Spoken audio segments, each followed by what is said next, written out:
Gaza को बारूद से पाटने के बाद इजराइल की सेना का नेक्स्ट टारगेट वेस्ट बैंक है और इसका सबूत है वेस्ट बैंक के इलाकों में आईडीएफ का ताबड़तोड़ प्रहार और बारूद की प्रचंड बारिश।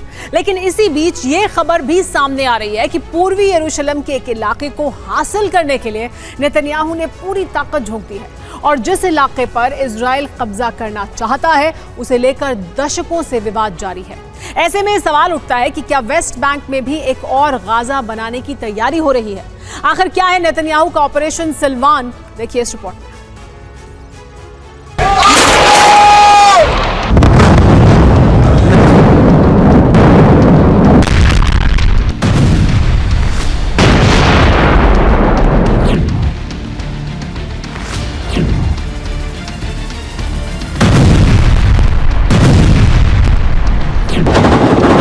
गाजा की तरह वेस्ट बैंक का एक इलाका बारूदी कोहराम से दहल सकता है।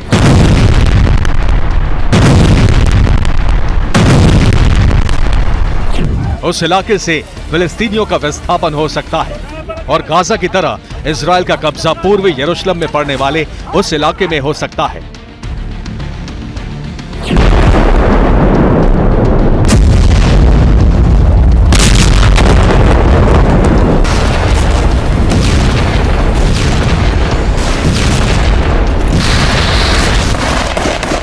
जी हां, गाजा में बीते 68 दिनों तक बारूदी बवंडर मचाने के बाद आईडीएफ का अगला टारगेट वेस्ट बैंक है, जहां पर फिलिस्तीनियों की तादाद काफी ज्यादा है।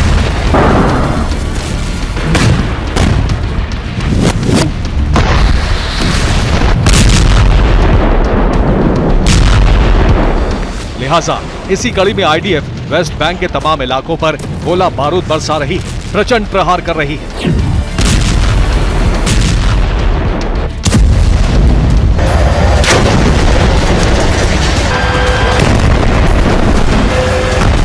मगर इसी बीच ये भी आशंका जताई जा रही है कि नेतन्याहू ने वेस्ट बैंक में ऑपरेशन सिल्वान को एक्टिव कर दिया है।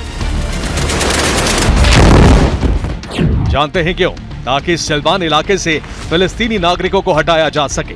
पूर्वी यरूशलेम के सिल्वान इलाके पर इजराइल का कब्जा हो, इसके लिए सिल्वान में केबल कार प्रोजेक्ट शुरू किया गया है।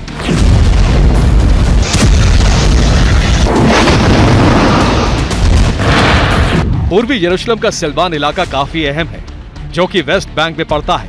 आपको बता दें कि सिल्वान का ताल्लुक ईसा मसीह से भी जुड़ा है, मगर यरूशलेम को लेकर दशकों पुराना विवाद भी है। इजराइल पूरे यरूशलेम को अपना हिस्सा मानता है। आखिर क्यों? ये भी जान लीजिए। मसलन 1947 में यूएन ने विभाजन के तहत यरूशलेम की परिकल्पना की। यरूशलेम को एक अंतर्राष्ट्रीय शहर के तौर पर पहचान दी गई। 1948 में इजराइल की स्वतंत्रता के साथ यरूशलेम का विभाजन हुआ। 1949 में यरूशलेम का पश्चिमी हिस्सा इजराइल के नियंत्रण में आया, वहीं पूर्वी हिस्सा यानी पुराना यरूशलेम जॉर्डन के नियंत्रण में आया। मगर साल 1967 में इजराइल ने 6 दिन की जंग लड़ी और इसी दौरान पूर्वी यरूशलेम पर भी कब्जा कर लिया।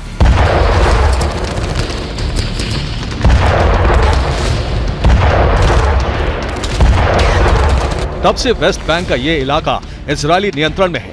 इतना ही नहीं, 1980 में यरूशलेम को इजराइल की राजधानी तक घोषित किया।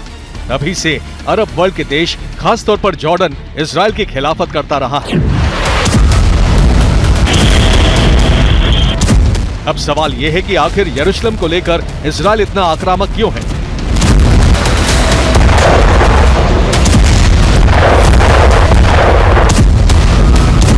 क्यों पूर्वी यरूशलेम पर टोटल कंट्रोल नेतन्याहू का मकसद है?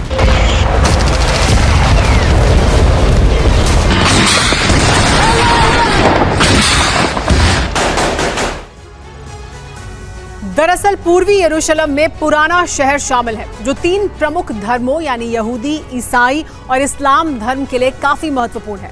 इस इलाके में कई धार्मिक स्थल हैं, जिसे आपको इस मॉडल के जरिए आइए समझाते हैं। ये यरूशलेम की अल अक्सा मस्जिद है, जिसे इस्लाम में मक्का और मदीना के बाद तीसरा सबसे पवित्र स्थल बताया गया है। अल अक्सा मस्जिद और डोम ऑफ द रॉक एक ही परिसर में बने हैं। डोम ऑफ द रॉक के बारे में मान्यता है कि सन 621 में इसी जगह से इस्लाम के आखिरी पैगंबर मोहम्मद ने जन्नत का सफर किया था। इसी 2 एकड़ के परिसर में यहूदियों का टेंपल माउंट है। लेकिन अब सिर्फ इसकी एक दीवार बची है जिसे वेस्ट वॉल या वेलिंग वॉल कहा जाता है और ये यहूदियों के लिए सबसे पवित्र जगह है। यहीं पर अल अक्सा मस्जिद परिसर के अलावा ईसाइयों के इलाके में the Church of the Holy Sepulchre है। ईसाई धर्म ग्रंथ न्यू टेस्टामेंट के मुताबिक इसी शहर में ईसा मसीह ने अपना उपदेश दिया था। यहीं उन्हें सूली पर चढ़ाया गया था और फिर यहीं वो अवतरित भी हुए थे। इसी परिसर को लेकर यहूदियों और अरब के इस्लामिक देशों के बीच विवाद चला आ रहा है।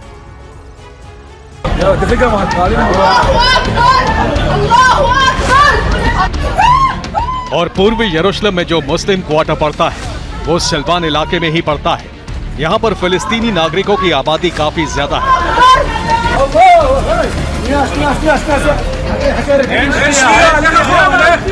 लिहाजा सिल्वान पर कब्जे के लिए इजरायली सेना लगातार हमले कर रही है।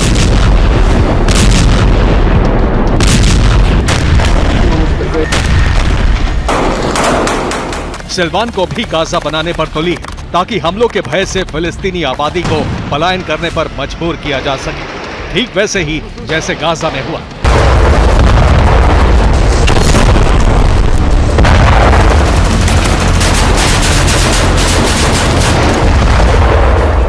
यानी गाजा विवाद के बहाने इजराइल सिल्वान पर कब्जे का ब्लूप्रिंट तैयार कर चुकी है।